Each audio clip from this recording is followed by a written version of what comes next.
અમદાવાદ ખાતે હિન્દુ સેનાએ આશારામ આશ્રમ સંપત્તિ વિવાદ પર મોટો ખુલાસો કર્યો છે। અમદાવાદ ખાતે પત્રકાર પરિષદના માધ્યમથી હિન્દુ સેનાના રાષ્ટ્રીય સચિવ બમ ઠાકુર અને ડીએન સિંહે આશારામ સંપત્તિને લઈને મોટો ખુલાસો કર્યો।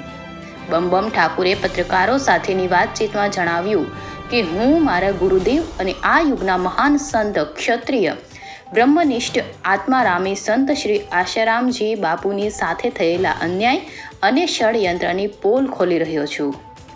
આ પહેલાં મેં હંમેશા સંતોની સામે થઈ રહેલા અન્યાય સામે અવાજ ઉઠાવ્યો છે।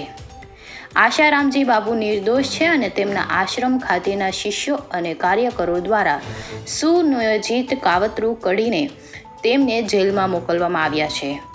આશારામ પર આરોપ લગાવી ચૂકેલા અનેક લોકો કરોડપતિ બની ગયા છે। સમય આવી ગયો છે કે આ તમામની પોલ સમાજમાં ખુલી જાય અને બાપુને તુરંત ન્યાય મળે। संजीव राजपूत, अहमदाबाद। मेरा नाम बम ठाकुर है और मैं हिंदू सेना का राष्ट्रीय सचिव हूँ। आप बताइए। चालू ये बोलिए, चालू रखिए। आज जो हमने यहाँ से आप लोगों के सामने आरोप लगाया है कि आसाराम बापू के जो संस्था के जो कुछ निकटवर्ती शिष्य हैं आसाराम बापू के, वो अब बाहर नहीं आने देना चाहते हैं क्योंकि उनकी नज़र जो है आसाराम बापू के संपत्ति पे है। अब वो नहीं चाहते हैं कि अब आसाराम बापू बाहर आए क्योंकि उनकी जो संपत्ति है अब उन पे आसाराम बापू और उनके पूरे परिवार को जेल जाने के बाद सारे संपत्ति पे उन लोगों का कब्जा हो गया है। इसीलिए पहले जोधपुर में गलत पैरोकारी करके उनको सजा करवा दिया। और ऐसा मैं नहीं कह रहा हूँ, ये देश के जाने माने नेता और न्यायविद सुब्रमण्यम स्वामी जी का कहना है कि उनके आश्रम मैनेजमेंट वाले भी अब नहीं चाहते हैं कि वो बाहर आए।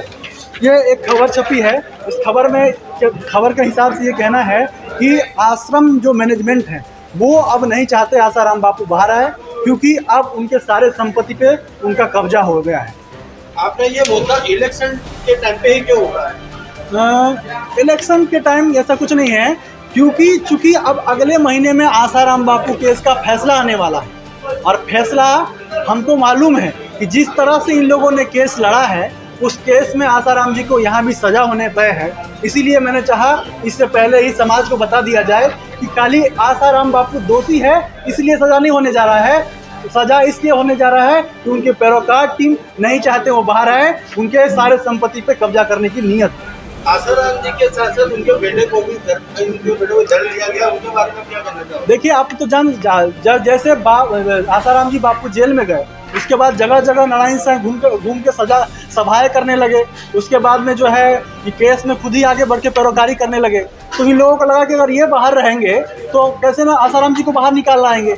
इसीलिए इन लोगों ने षड्यंत्र रचा और दोबारा पुनः पूरे परिवार को लपेट लिया। भाई एक भी आदमी बचेगा परिवार से तो वो पैरोकार बन के सामने आ सकता है, तो कोई बचे ही नहीं। आसाराम जी के ऊपर 2 छोटे बच्चों की हत्या का इल्जाम है, उनके बारे में आप क्या कहना चाहते हैं? उसमें तो सुप्रीम कोर्ट का आपने सुना फैसला आया है कि उसमें उनको क्लीन चिट मिल गया है। वो तो कब का ख़त्म हो गया, वो तो मामला ही नहीं रहा। उसके बाद जो है क्या नाम है वो त्रिवेदी आयोग बैठा था, उसमें सबको बुलाया गया था कि आसाराम जी ने कोई किसी के साथ गलत किया है तो आप सामने आए। उस समय कोई सामने नहीं आए, तो आप सबके जानकारी में होगा। क्या आपकी पार्टी से कोई इलेक्शन में कोई खड़ा हुआ है? नहीं, हमारे कोई ऐसा राजनीतिक पार्टी नहीं है। यहाँ पे हम लोग देश के लिए धर्म के लिए लड़ने वाले लोग हैं, हम लोग राष्ट्रवादी लोग हैं, समाज के हित के लिए लड़ते रहते हैं। सर जी आपका नाम? मेरा नाम बम ठाकुर है और मैं हिंदू सेना का राष्ट्रीय सचिव हूँ। उद्देश्य ये है कि आसाराम बापू को जोधपुर केस में सज़ा हो चुका है पहले और अहमदाबाद में भी सज़ा होने की तैयारी है। और सज़ा इसलिए नहीं हो रहा है क्योंकि आसाराम बापू कोई दोषी हैं, उन्होंने कोई गुनाह किया है। वो सज़ा इसलिए हो रहा है क्योंकि उनके ही आश्रम मैनेजमेंट जो उनके केस देख रहा है, जो पैरोकार है, वो नहीं चाहते हैं कि आसाराम बापू बाहर आए क्योंकि उनकी उद्देश्य आसाराम बापू के आश्रमों पे कब्जा कर लेना है। तो इसके लिए क्या क्या करने वाले हैं? हम सरकार को चिट्ठी भी लिखे हैं, पहले भी लिखे हैं, अभी भी लिख रहा हूँ लगातार। इस केस की सीबीआई जांच हो जाए ताकि सच्चाई समाज के सामने आए और आसाराम बापू निर्दोष होकर बाहर आए। तो इसके लिए आगे क्या क्या करेंगे आप?